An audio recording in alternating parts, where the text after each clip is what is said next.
Welcome back, ladies and gentlemen, to the only live Monday through Friday lacrosse talk show on the planet. I am your host, Michael Karvelis, and this is Daily Dive. It is Wednesday, April 15th, 2026, and this show begins now. We are live streaming via the airwaves of North American Talk Radio on YouTube. Thank you for tuning in and subscribing. Live comments are also appreciated, as well as replay comments, which we've been getting more of. I know a bulk of our viewers also come from replay, so we do appreciate you when you watch here on this YouTube channel. On today's episode, we're going to first talk to Adam Levi, who was at the final Wings home game in Philadelphia. We'll talk to him about what the experience was like, some things that he noticed, and of course, a brief playoff teaser, because we are getting to that point now. Then we'll get to a pre-recorded guest segment. Gore, the 2026 Bandits Fan of the Year, stops by, and she had quite a lot of fun stories. I knew she'd be awesome. She was. I think you guys will enjoy that segment. And finally, my NLL Power Rankings heading into the final week of the season. How far did Saskatchewan fall?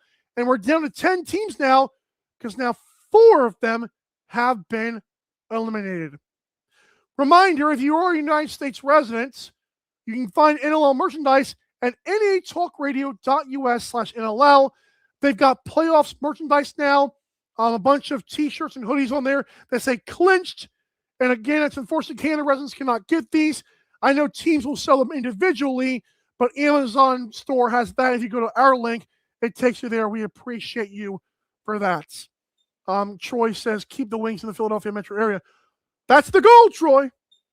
All right, now let's bring in a man who, second or third time this year, but he's back. He's still doing awesome. You guys know him online so much. Adam Levi, Preston's father, all of it. How are you, sir?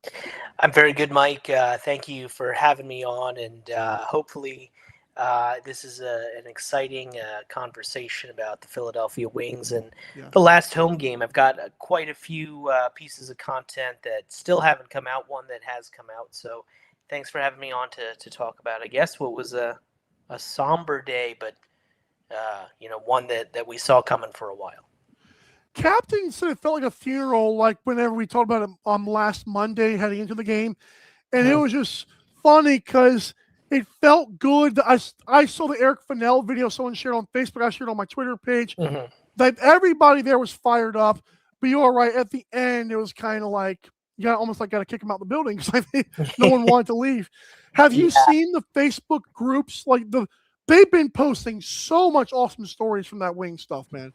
I have, and it is something I've been looking at through my second Wings piece, which is I got to speak to so many of the amazing fans of the Philadelphia Wings, many that have been fans from the 80s and early 90s during those championship years, still coming out to those games, still holding on hope that this Wings franchise can survive, if not within Philadelphia, which definitely looks a little bit more bleak, but at least within the Pennsylvania area, that would be good. Also, I heard a lot of great things. People are saying that Trenton for them is a very viable option. A lot of people who live in the outskirts of Philly and maybe northern Philadelphia, Trenton's an easy commute. So that's something that might work out. And it's funny because when you first think of Trenton, you may think of their locals, but all the fans, you're right, I've seen them comment, they are willing to drive. It's like, and how far is that? An hour? It can't be that far. Yeah, it's about an hour, about 40 minutes by train. Not bad at all. It's not bad, but, it's one of those things, the diehards are going to go wherever they need to go. It's where can you find the other fans? It's just like in Philadelphia, where were those other fans? Now, we saw some of them. Right. I even met some new fans it was their first or second game out there. They were like, oh, this is going to be an important moment to be at. But to the diehards, they'll go the lengths. Love it. So before we get to the future and stuff like that, just things you observed in the game, let's some of the game itself, just because it is so fresh in the minds. Wings controlled that game, and Nick Damude, he had 59 or 60 saves. I know you know how the stats work, but 59 and a half saves for Nick Damude was awesome. Why were they able to control that game? Like, what did you see, man? Well, I have a piece coming out for the NLLPA talking to Ryan Wagner as well as to Isaiah Davis-Allen, the two wings that have been there not only since the first game, or the first season, I should say, but then also to play in the last game as well. Right. You had guys like Blaze Reardon who were there from the beginning, but Blaze obviously traded at the trade deadline. Sure. Alex Pace, who came in the second season there, who has been there for a long time as well. Only 4 guys have ever played 100 games for this Philadelphia Wings franchise, and those are the 4. But, talking to Ryan Wagner, he said something which I think was just so true, which was there was no way that the Philadelphia Wings were going to lose that game. Right. The emotion, the energy, the excitement that they had, the moment of being able to win one last time for those fans, and as soon as they came out onto the floor, the roars were louder. Every goal that was scored, you could almost feel the vibrations in the seats. I know it may not have looked that busy in there, but a great crowd of 9,913 people, and they really made their presence felt, which was very awesome to see. But yeah, the Philadelphia Wings, they played Philadelphia Wings ball. They were gritty. They were tough. They scrapped from the first whistle to the end. I know that many Wings fans would have liked to see that throughout the last 8 years for them. And that's, I guess, time for another conversation in terms of why that necessarily didn't happen. But the fact is that they brought it when they needed to bring it. And it was capping off a really tremendous moment for them. And in the piece that I wrote for Inside Lacrosse, you should definitely go check it out, about the gravity of the moment and what it meant to the fans that were there, and for the history of the Philadelphia Wings. It's the first time in this third iteration of the Wings that the Wings were actually able to win their final home game. They couldn't do that in 1975. Actually, that team lost their last 8 games of the season before the league folded in 1976, and then in 2014 they also lost their last home game. So for them to be able to do this was a very cool moment. It's funny because I know Coolbet had a win total for the Wings at 6. The Roughnecks had that as well. And I find it so awesome. There's a chance both those teams could win their final games, and you literally would put money on it and get nothing. You wouldn't lose or gain. It's like, if this happens, if they both get to 6, it's unbelievable that this, because you didn't think it was this possible a couple of weeks ago. They beat the Rock, they beat this team. I'm telling Vancouver, that Grim Reaper graphic is going to start getting very real, because they are taking out some big dogs this year, man. Yeah, no, it's that final game coming up this weekend is going to be so emotional for the Wings, and obviously Vancouver with a lot to play for themselves, but especially with Hayden Yerbury and everything, the heavy hearts going on out there in British Columbia. And, I know we all wish the best for Hayden in his recovery after being hit in the back of the neck with a lacrosse ball. Definitely go donate if you can. The Maple Ridge Berards are doing a lot to make that happen and to support the family. But yeah, so both teams with so much to play. So last game of the season, Warriors gearing up for the playoffs, Wings fighting for a final win in their last ever game potentially. So it's one that you're not going to want to miss, and that's a lot. That's saying a lot considering the schedule that we have in week 21. Yeah. So I know there's something that you observed, and I still have not seen anyone talk about it, because I kick myself for not noticing it, because it's like something I would notice. But you noticed, or maybe didn't notice, something there that once you told me, I was like, oh, that's nuts.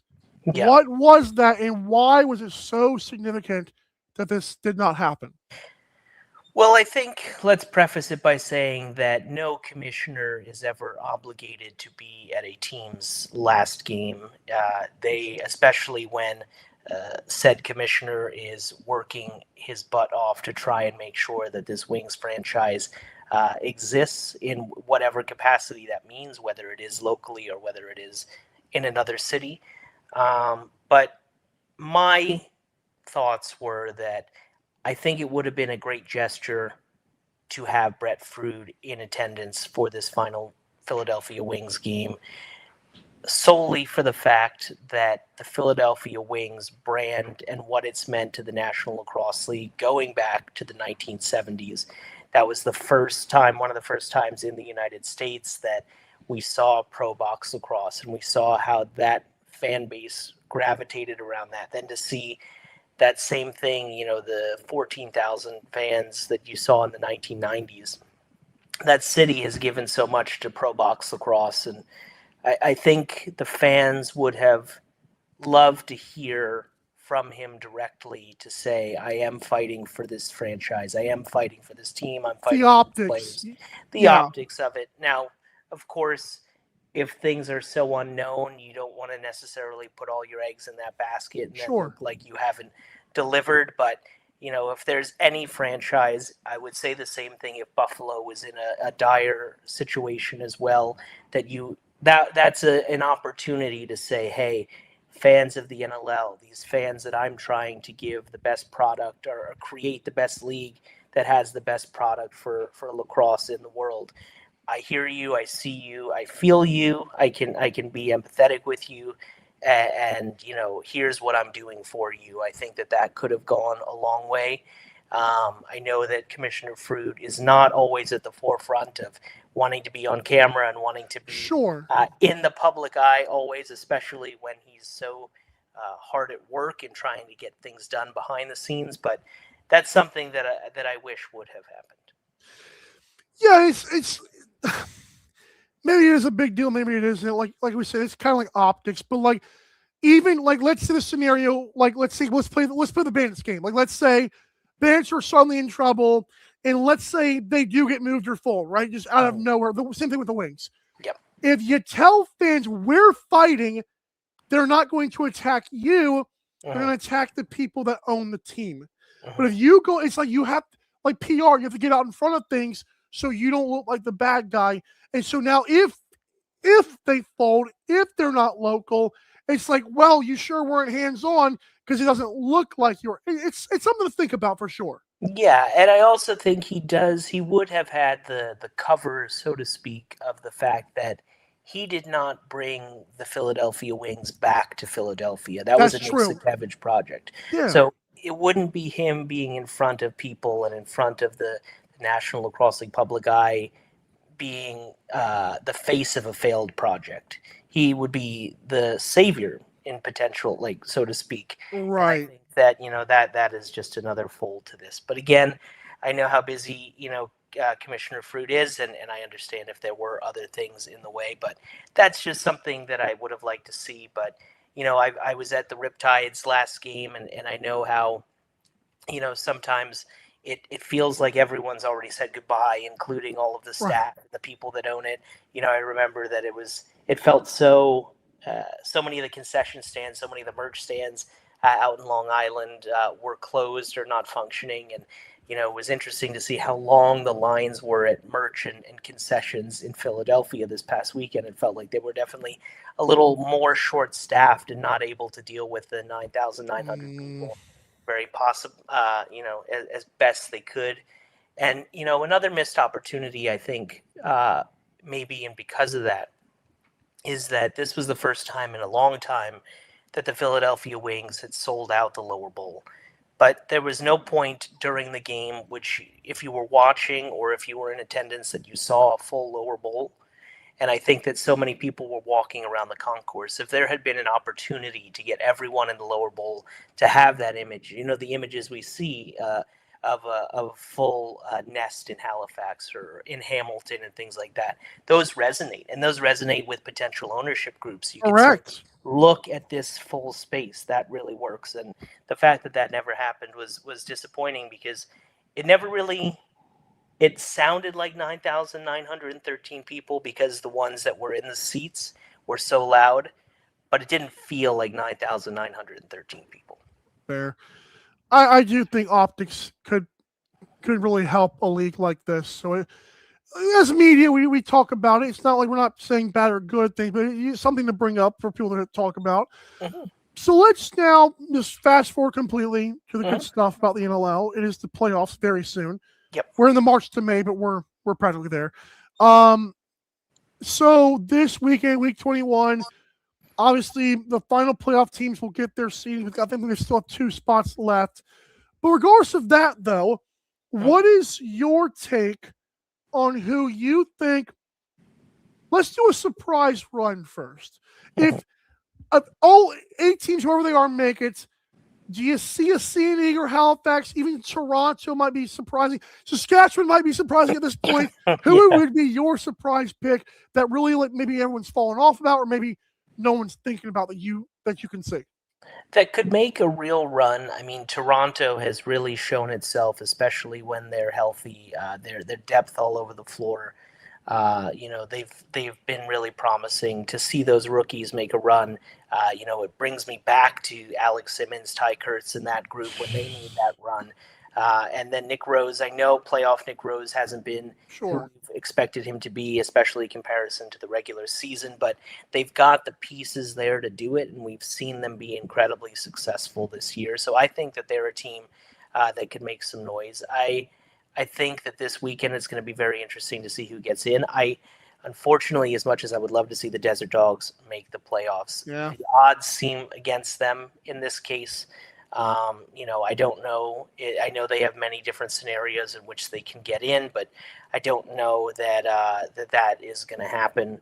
I think that both San Diego and Halifax, their coaches are, in my opinion, fighting for their coaching lives. If the Halifax Thunderbirds and San Diego Seals, either of them miss the playoffs for the first time in franchise history, and a lot of expectations have been thrust on them over the years. If they miss the playoffs, I think one of them, if not both of them, will not be the head coach of their team any longer. And that's tough to say because I know Mike Karvelis has done a fantastic job in Halifax, and I know that Patrick Merrill has done a great job in San Diego, but they haven't done what I think that they're capable of. And I think that if you're going in the opposite direction, that's a big problem. And Rochester ownership showed us that. I wonder if Seneca Nation has set the precedent of, I'm not saying fire all the coaches at once like the NFL does, but let's not give them as long of a leash if we're truly going to grow this thing and make fans happy. So it's interesting to see. Just ask the Rock fans how they felt before this year. So. Yeah, no, that's a fantastic question, Mike. And we'll see what happens. But I think that, there are teams that you and I know you talked about the Albany Firewolves and or the Oshawa Firewolves, excuse me, and their right. and their 5-year plan and all these things and stuff like that. Well, if you look at the so-called 5-year plan of Halifax and San Diego, that has definitely failed. So they are going to be fighting tooth and nail for that. Ottawa, who knows? We don't. Yeah. I made a 3 games over 500 tweet and completely screwed them, so that was my fault. It was all you, Mike. It was 8-5, 8-9. What can I say? Yeah. Finally, you think Buffalo's winning it? Like, who do you think like life on the line? Family depends on it. Who's winning the finals for Adam Levy? Yeah, I mean those are big stakes. Those are huge stakes. With press is looking up to you or not looking up to you based on this result. Yeah, with 3 kids and a wife and a dog, that's a lot of life on the line. At this point, I'm not saying this as a hater. I'm saying this as I want there to be more parity around the league. Mm-hmm. I think it's going to be Buffalo. I don't want it to be Buffalo. I think that my perspective is, and by the way, if they win this weekend, they'll have an 8-game win streak, which will be their first 8-game. First of all, franchise tying best 8-game win streak in no big deal for the crazy. Yeah. But also their first 8-game win streak in the regular season since 2007. So it doesn't happen often. They look great. But I don't think a 4-peat is amazing in most sports. I don't think a 4-peat or if I look in hindsight, a 3-peat is even healthy for this National Lacrosse League. All right. I'm trying to. Okay, that was Don't worry about that. We'll talk about that on the other side. Thank you. That was not how I wanted to end the segment. I do appreciate you, Adam, for coming on. Find, of course, your work, Adam Levi, LAX. It is linked in the YouTube description. But we appreciate you. Listen, I know you've been to a few Wings games even before this one, so we're rooting for that fan base, obviously. But thank you again, and we're looking forward to your IL Indoor articles coming out as well. Those fans are incredible. They are fantastic. Yeah, one is up on Inside Lacrosse on IL Indoor, so go check that out. And the next one's coming up tomorrow, so make sure you go read that. You'll want to hear what the fans have to say. Mixed emotions, to say the least. And Mike, thank you so much. Thank you, sir. Adam Levi and my avatar for some stupid reason. That was awful. I apologize for that. No, in all honesty, folks, Adam was awesome for that. If you guys again can go on Facebook and join the Philadelphia Wings fan club, it is on. I keep saying Panther City, Albany. Nobody had this outpouring is unbelievable. The reason I brought that avatar up is because I made a tiny mistake. But I hope this works. So we're going to take a commercial break, and we're going to be right back. Because next, we're going to air the segment featuring B. Gore, the fan of the year for the Bandits. Don't go anywhere. You're listening to North American Talk Radio, the all-new talk radio station featuring sports, movies, politics, mental health, and more. Check us out at natalkradio.com and subscribe today. Buy event tickets straight from our website to help the cause and get tickets to your favorite events for less. That's natalkradio.com. Thanks for listening.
You're listening to North American Talk Radio, the all-new talk radio station featuring sports, movies, politics, mental health, and more. Check us out at natalkradio.com and subscribe today. Buy event tickets straight from our website to help the cause and get tickets to your favorite events for less. That's natalkradio.com. Thanks for listening.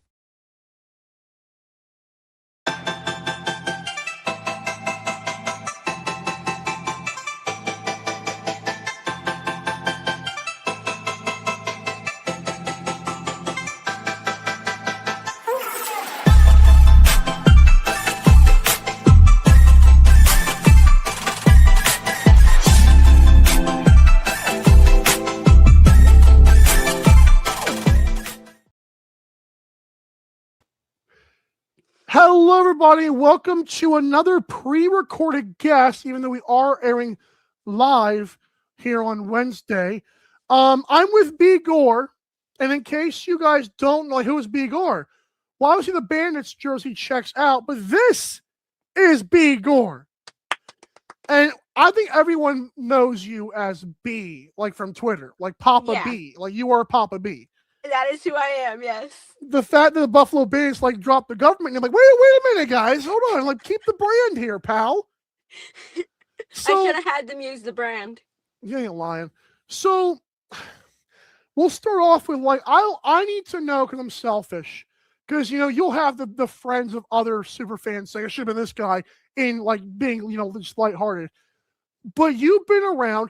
do you have to like submit your name for this? Do they just like see you at the arena? How do you know how this works, or do you like, oh my god, I'm the fan of the year out of nowhere?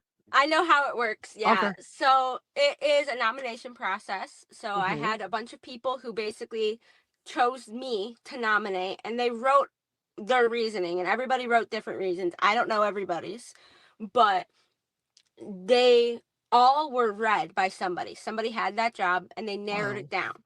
And they narrowed it down to 5 people. And then they narrowed it down to me and one of my friends. Those jerks. Yeah. And then they were debating between us, and one of the reasons that like I got picked over my friend was because I do all the crazy road games and everything. Like I was in Vancouver, Denver. I was wondering if the road game helped you out there. Yeah, so that really helped push me over the edge. So that was like really cool. That's cool. So you said one of your friends. Now, this friend, did you meet them at the Bandits games, or did you just know them just like an actual personal friend here? We met through the Bandits. That's cool. Probably heard of him, Tony LaMonica. I've heard that. I've heard LaMonica for sure. Yeah, he's actually got another type of podcast, specifically Bandits. And what is it called? You know, Lacrosse something or other. Come on. I'm a fake fan. I don't watch podcasts very much, to be entirely honest. I prefer to watch clips of podcasts, short clips. Fun facts, because I'm having a pretty good prospect on in the near future. Just for the folks still on the viewers and you.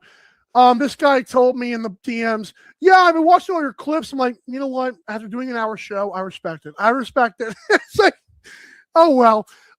So how many like good friends have you made at Bandits games? Like, and how, like, we can go like the history of your fandom. Like, where does this start? Like, how old are you? And who have you met through this whole process? Not just players, but about fans. So I've been going to games since I was a child, because my dad's been going since the beginning. He was at the very first game. So we love my dad for getting me into this. Yeah.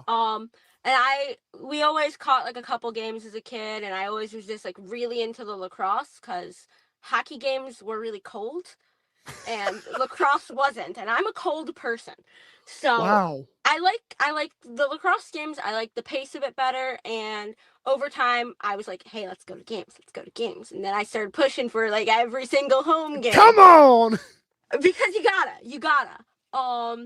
I have met a lot of really amazing people because of that. Like there's this one guy who I just met at the last game, and like we exchanged like numbers and everything, because this dude's so cool. I'm trying to think what his name is. I'm terrible with names. You gotta drop his name if you know, it's okay if you don't remember it. He's like such a cool guy. Dude has like an insane collection of memorabilia. It's amazing. And then one of my friends who I actually re-met in college, like we go to classes together. I'm friends with her whole family now, and we'll do road trips together. I don't know if you've heard of the Kuna family, but they're some of the coolest people that we met, because Brian Kuna has not missed a single game for like the past 18 years, I want to say. That's a lot. It's a lot. And he's awesome. Such a cool guy. He helped me get like more comfortable going up to the players and stuff. Right. Because social anxiety is a thing that I had, and like it's kind of surreal talking to these guys that like I'm like, oh my god, that's Dane Smith. Oh my god, that's Dane Smith. You're not Dane Smith. You pitch him. Yes, you are Dane Smith. It's crazy. So like I've met so many people. And then I got my mom to get season tickets, and so now I'm friends with the people she's neighbors with. They're super cool. They got this cute kid. Love him. He's so adorable. He cheers like so loud. Oh my god, I love him. Adorable. You're crazy. So, I mean, I guess like now you've been to other bars and venues. Now, have you been? I don't want to say this is a mean topic a mean question. You've been to Rochester, I'm sure. Oh yes. So, what is, and not like something, I forget like the whole dynamic of whether or not they're rude people or not. Just compared to Banditland, that is a little bit of a ghost town, just a tiny bit. And like you've been to Vancouver, I think you've been to Colorado a couple of games. So what is it? How much different is the experience for you seeing a team like Rochester? Maybe there may be others you go through that aren't as packed to the gills. Is that weird for a Bandits fan? Like, what is the experience like comparing the two? It is kind of crazy. One of the things I also do is if I have free time, go catch a game. Rochester's hour and a half from my house. Yeah, of course. I'll go to Rochester for a game. I'll wear my Bandits gear. I'll get chirped a bunch. It's hilarious. Of course. But it's so weird because one of the things I notice, especially with like these ghost town places, they don't chant right. Like in Buffalo, it's chemistry, unison. Wow. We have like a guy who counts us in for the box chant. There is an actual guy who 1, 2, 3 in the box. Yeah. And then that's when we start our chant. So like we time that up when we go on the road trips and it's a bunch of Bandit fans. Somebody's counting us in because we want to chant correctly. But then you get like these out of sync chants in these ghost towns, like.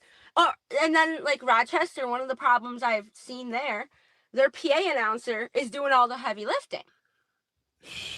The fans don't get in on it. Like, now, you gotta get in on it.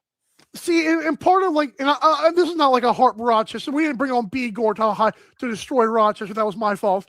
But I do find it the dynamic of whether or not it's because, like, you guys have obviously won a whole bunch. Even before the 3P, you guys had won a whole bunch. Oh, yeah. Buffalo is a great sports town. But it is interesting, like, even if they were winning, like, it's funny because, like, y'all just go to a game that y'all know. You almost feel sorry for them because you know, because Rochester on the broadcast, it gets loud-ish. Mm-hmm. You know it's there in there if they all come, but they don't come. It's got to be frustrating for you who's seen it at its full potential. Yeah, it is.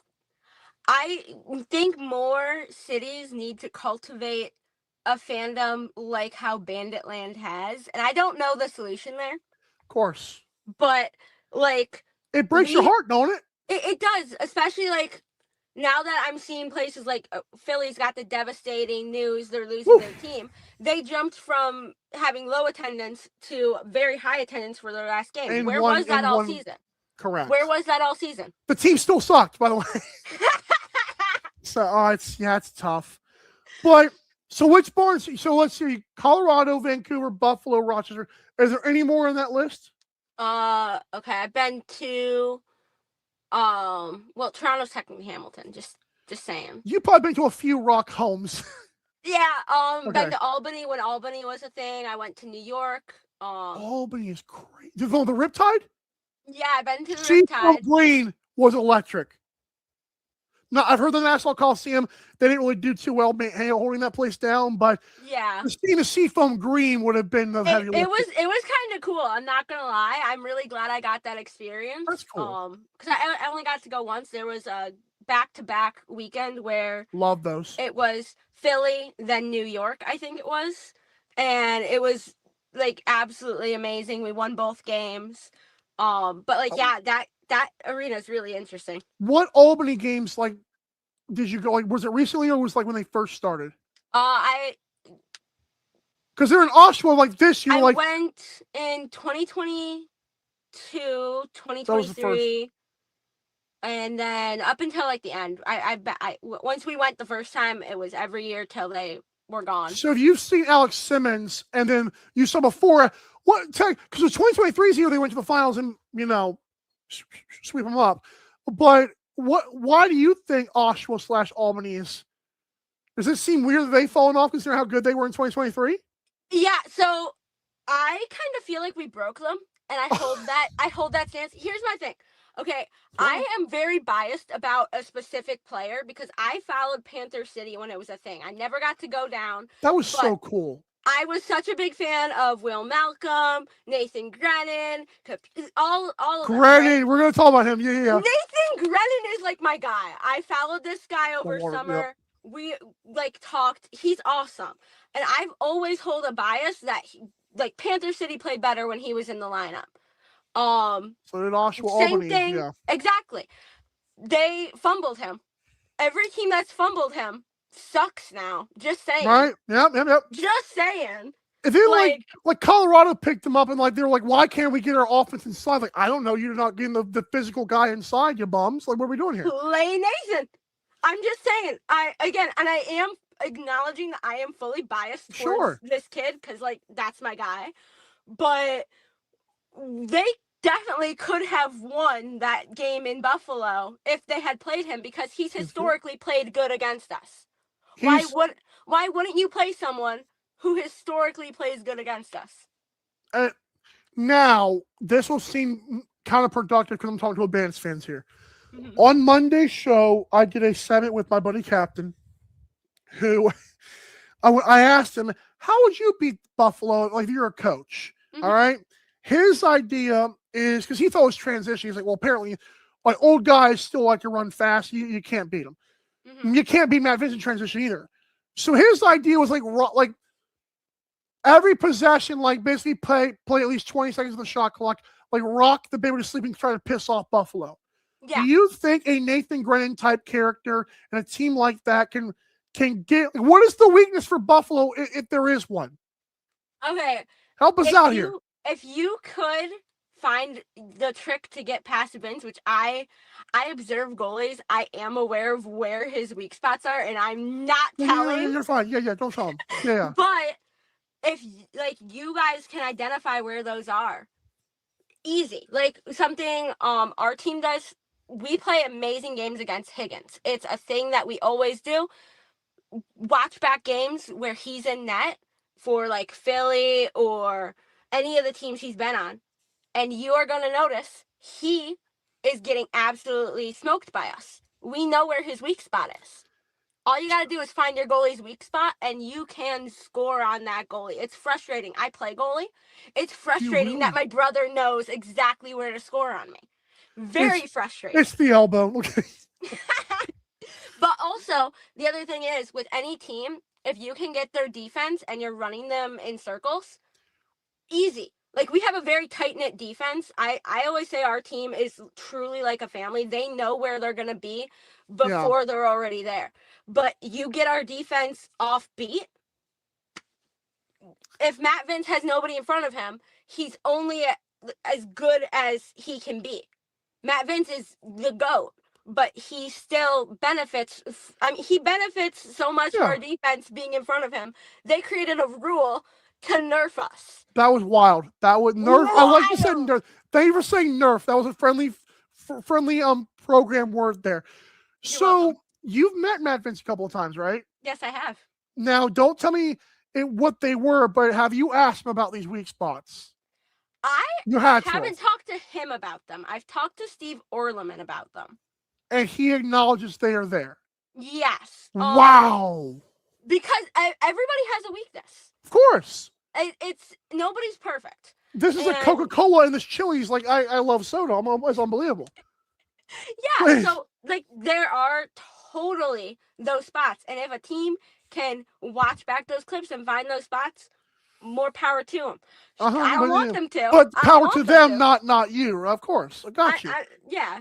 This is Bandits Fan of the Year. She's like, no. She's got secrets. So let's get to, you touched on this a little bit earlier, favorite players. All right. So Nathan Grennan was one of them.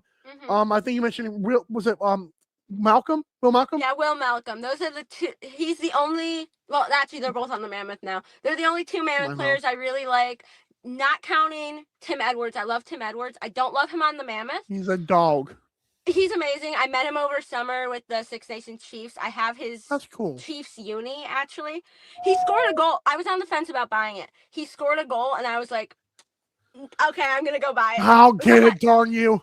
It was 100 Canadian. I had to. So, game worn, by the way. Game worn. So Bandits players. Is it Dane and Josh, or you like Ian McKay, or are we like lower tier? Like who's your guys? Cam Wayers is my favorite. This is his jersey. I did get this custom made. Ordered it at the shop. This is our Indigenous uni from this year. I saw that. Yeah, that was good. Yeah. So I custom ordered this one. Prior to his departure, Chase Frazier was my favorite. He's kind of hard to not like, man. I love him. He's so sweet. He's been my favorite player ever since a Toronto Rock Tucker Out Lymphoma Night game. Prior to that, loved him. But during this game, he got into a fight. And other guy did not make it back into the boxes or anything. Had to have his penalty served by someone else. Chase goes in the box, hypes up the crowd, and I was like, "Oh, that's my guy. That's him." Oh, and then he scored a behind the back goal like moments after getting out of the box. Like, was that now? Is it cool to say, like, I mean, this is like sound like kind of mean to you, but like he was low key on the Pat McAfee show, like no big deal, like, oh, like that's my guy. I met that guy. You guys, Pat McAfee, you don't even know this guy. How cool is that? It's actually so cool to me. So like I don't know if you know this, he played in the Can-Am League over summer. I think I did know that. Yeah, so he played for the Allegheny Arrows, which shout out. Yeah, amazing. By the way, Can-Am Lacrosse is so fun to watch. Just gotta plug that. They're getting tagged in a reel. Thank you for that. Yeah. They're amazing. So he saw me over summer, of course, and he was saying hi to me. We were having conversations and stuff. When we had our banner raising night, he was in Buffalo. That was cool. That was cool to do that. Yeah, him and Chris were there, and they went to the bar that all the players go to after the games. Right. And not before, but after the game. After the game, of course. And I saw him, and I was like, okay, well, this might be my last chance to talk to him before I have to start not liking him as much. Correct. And we had a lovely conversation. I got like a goodbye hug. I got like my last Bandits autograph before it would be Vegas. And then off to the side over here. Let's go. When Vegas came, I got a ball from him, signed by him, and also Tyrell, because I love them. TA, oh, hey, Hammer Jackson, the loading keeps growing. We're going to have a bunch of, that's going to be a money ball. Yeah, he is such an amazing guy. Their personalities glow on screen. Yes. Yes. Like, I don't think they have any secrets. Like, I think that's who they are off the camera, too. Oh, yeah, 100%. Like I said, Chase is genuinely, like, such a good human being. It's actually, like, incredible. Like, he came to the school I teach at as part of the education program that they have with the Bandits, and there was this girl, and I'm not kidding, she had moved from Africa about a week and a half prior to this.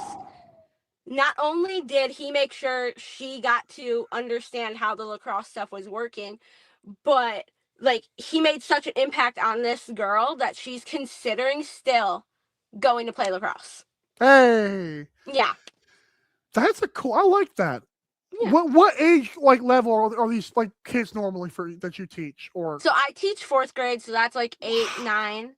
A kid seeing that is gonna go a long way. Yeah. Look at you were an Bandits fan just out of nowhere. Come on. Yeah. The Bandits came to my school, and that's another reason why like I was so endeared by them.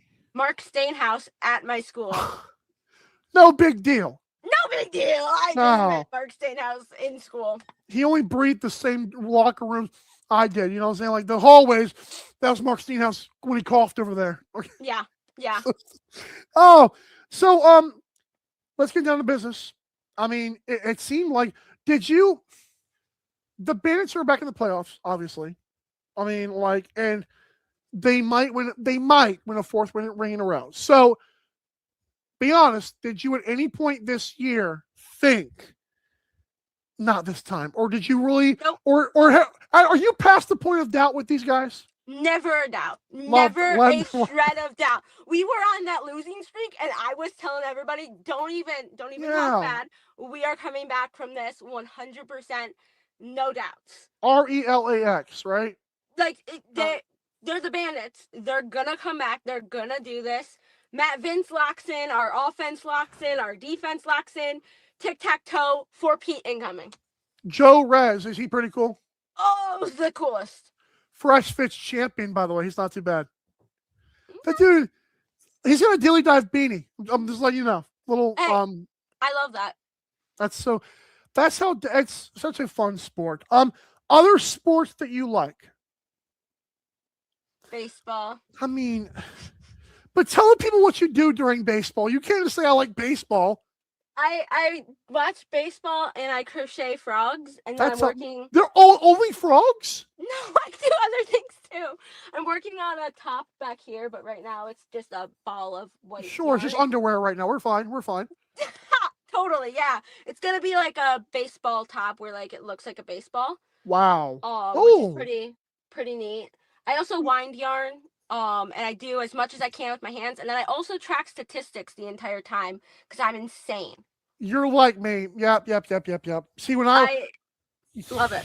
We're gonna get to the video game thing in a minute, but I may or may not have like multiple Google Docs on my phone of like my own NBA 2K franchise for no reason whatsoever. I love that. Somewhere off to the side over there is a folder from last season where one of the weird things I like to know, what jersey we wore in a game and did we win wearing that jersey. For example, the Rockies wore gray today.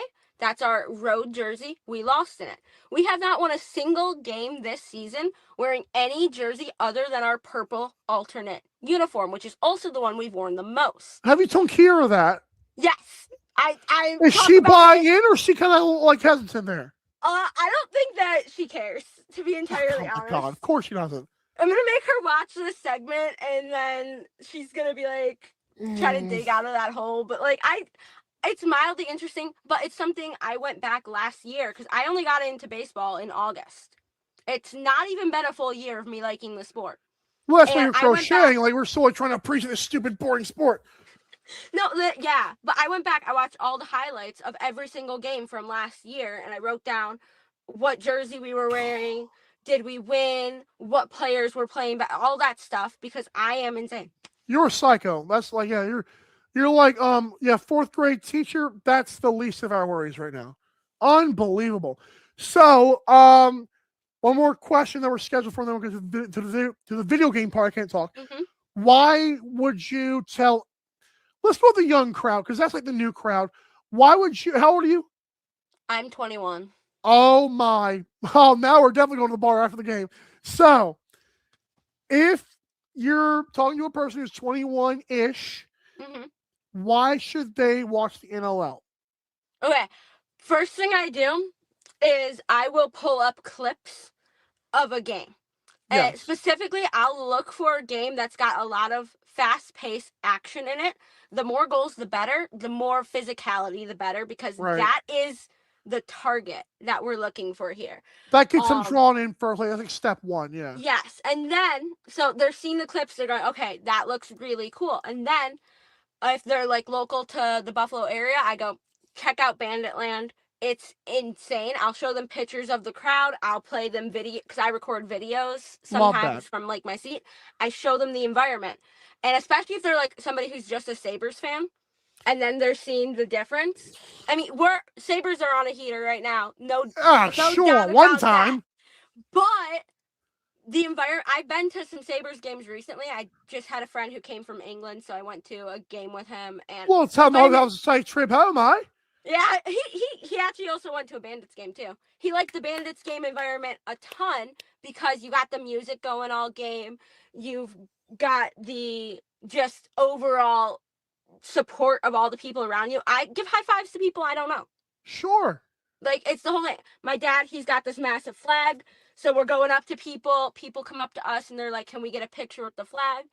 It's such a wholesome environment. And then I can keep going with that. And I sometimes I'll talk about, hey, lacrosse is the medicine game. I explain all the indigenous history of it. Right. And for a lot of people, hi, my cat is here. Love that. Yeah. I don't know if he'll come over here. Oh my goodness. This is wholesome. This is Goose. That thing. My goodness. This is Goose. Well, it is Goose. Okay, cool. Yeah, he's such a precious little baby, and yeah. Anyways, I'll explain the indigenous stuff to them, and that also usually helps out a ton because once people find out there's like history behind this. And then another like Buffalo thing, I'll point out that we're the only ones that have won championships. No big deal. And that goes a lot for a sports town like us. Of course. Like, there's nothing else to do. Okay. I'm kidding about that. I mean, but you've seen the Bandits games packed more so than the Sabres games. 100%. That's wild. Yeah. So that's awesome. It's a whole different environment, and then also the energy is entirely different because you have that nonstop music, you have that nonstop goal scoring. We could be down 5 goals and still having a party. No big deal. We'll be chanting, "Let's go Bandits." It's incredible. Let's go Bandits. That guy's so cool. Oh, all right. One more thing. I know that. Oh, by the way, for those that don't know, like Kiera is the Mammoth fan. If you guys see the 2 girls on Twitter or X, whatever, it'll be Papa B and Kiera, who's a Mammoth fan. Like they are by far. Like if you see any tweet about the NLL, they are always right there. I love it. Positive, all the positive vibes though. So I love it. One more thing. What game console do you play? I actually do a lot with Steam Deck. I don't know if you've.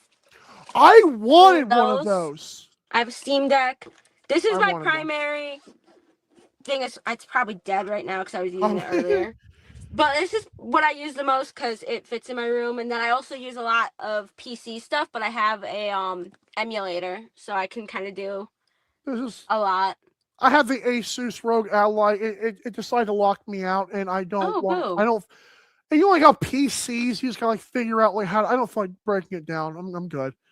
Well, the reason I brought that up for the people that don't know is literally we're filming this at midnight because she adjusted to my schedule actually, and I wanted to show the people this right here that dropped tonight. I mean, no big deal, right? Yeah, that's like insane, and I need to talk my brother into buying either the new Xbox or a PS5. That's just amazing. So I can play this. When were we going to hear about this until now? This is unbelievable. I can't believe we haven't heard about it till now, especially because it's April 15th as of the time we're recording. So that's 9 days away. Like and we're just hearing about it now. I don't know why I did that. You're bad. Okay. So, thank you. Real quick, we got to do like some B jokes here. How is B short for something? No, it's B. B-E-E. Smart. That's my name. Do you like bees? Yes. So you got into okay. So on Twitter, it's Papa B, right? Mm-hmm. And then your Instagram, you got the Father Buzz. Yeah, I have 2 accounts. I technically also have the handle on Twitter, but I don't use that account is doing the heavy lifting this year. For the record, I found out. Yes, so I don't actually post on my main Instagram. I do most of my posting on that Father Buzz. That's with 3 Z's, right? Yeah, I took the there's this shirt I found that said Papa B on it, and I was like, oh, that's amazing. That's got to be my new handle. And then I was like, ooh, I need an alternate. So I was like, sure. Ooh, same thing. Father Buzz. This Father Buzz is just like the cool after hours version. I'm dead. Have you seen a B movie? Yeah. I'm glad. It was okay. It wasn't bad. It's a movie for sure. It's not. It's a B movie. That's for dang sure. That is accurate. Thank you. I wanted you to come on the show before, and when I heard on the broadcast, B Gore won Fan of the Year, I'm like, B? That's not the B we all know, is it? It was. So we appreciate you. Do you want to see the Fan of the Year belt? Oh my! I'm not a WWE guy, but this is gonna be cool. I'm gonna love this. Let's go. And this is quality. Like we got the lining. It's very soft, quite heavy. Like hold my belt. Oh, the person just falls to the ground. The players, a couple of them afterwards at Cobblestone were like, "Can I see the belt?" And I showed no the belt. way. Like, this is better than the heavyweight player of the game belt. Mitch just knew. Whoa. I asked him directly, and he was like, "Yeah, this is better." And mind you, he had just held that belt because he was the heavyweight player of the last game. If there's anything Bandits do well, it's make their fans happy. So yeah, you're one of them. Thank you, B Gore, Father Buzz, all of it. We appreciate you. We'll probably have you on the show in the future. Oh, heck yeah. And thank you again. Keep on selling out Bandit Land. I don't want to see 17,000 again. That's ugly. We know that. No. We got to get full 19,070. Correct. The 2,000 that weren't there, shame on you. I'm kidding. Thank you. Honestly, yeah. I'm pressed about that. I'm depressed. Forget pressed. I'm crying right now. That was insane. Do better, Banditland. Thank you. Thank you, B. Yeah, of course. You're listening to North American Talk Radio, the all-new talk radio station featuring sports, movies, politics, mental health, and more. Check us out at natalkradio.com and subscribe today. Buy event tickets straight from our website to help the cause and get tickets to your favorite events for less. That's natalkradio.com. Thanks for listening.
Thank you again to Adam Levy and B. Gore for coming on today's show.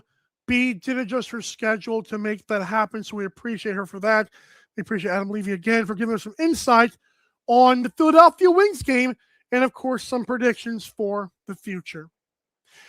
It is now time for my NLL Power Rankings. I'm very excited to get to this. We are down to 10 teams because these are the only teams eligible for the playoffs.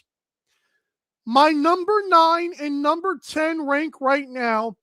The Desert Dogs fell to number 10. I don't care how fired up the Philadelphia Wings were. They were not fired up enough to make the Dogs look stupid, and that's what they did. Dogs should be ashamed. Seals jump up to number 9. Origlieri has been playing well, but that Swarm offense is bad. Even though Seals got a big win, not many expected them to. I still think Seals, I don't really know how much weight I'm putting in that win just yet. Now let's get to our top 8, and here they are. Number 1 is still Buffalo, but number 2 is now Colorado for me. Dylan Ward can be awesome, as we know. Their offense looked great without Andrew Q. That is a problem for the rest of the league if Jack Hanna is going to play like that when he's needed to. Vancouver drops to number 3. Granted, Vancouver, they did beat Halifax, but it frustrated me because I feel like their offense, again, just doesn't do enough like I think it should. It does not live up to its potential. I think that will limit them. Number 4, I've got Toronto Rock. The Rock this past weekend, they beat the Black Bears, made them look silly. The Rock defense is on fire right now. Number 5, falling 3 spots on the Saskatchewan Rush. Much like with the Rochester Nighthawks and the Oshawa Firewolves, I know that not every team is created equal. I do know that once a team shows you they're not good, you got to put them down. And when they have played, they've only beaten the same amount of teams currently in the playoffs as the Philadelphia Wings. That's a bad sign. They've had a cupcake schedule, and when they played the real teams, they did not look great. So another good thing about the unified standings is we get to see how great these teams actually are. The Rush cannot beat a good team, and going down 7-0 was awful. I kept Georgia at number 6, but their offense is all-time bad. Number 7 is Halifax. They jump up. I know they lost to Vancouver, but Halifax, I believe, is going to beat Ottawa. Ottawa's number 8 for me, But if I think Halifax beats Ottawa, it means I think Ottawa falls out of the playoffs. But for now, Ottawa's number 8 for me. Well, folks, again, thank you for tuning in. We'll see you tomorrow once again. I am your host, Michael Karvelis. You have a great rest of your day. For B. Gore, Adam Levy, I am Michael, saying see you tomorrow on North American Talk Radio's YouTube channel. This has been another edition of Daily Dive. Bye.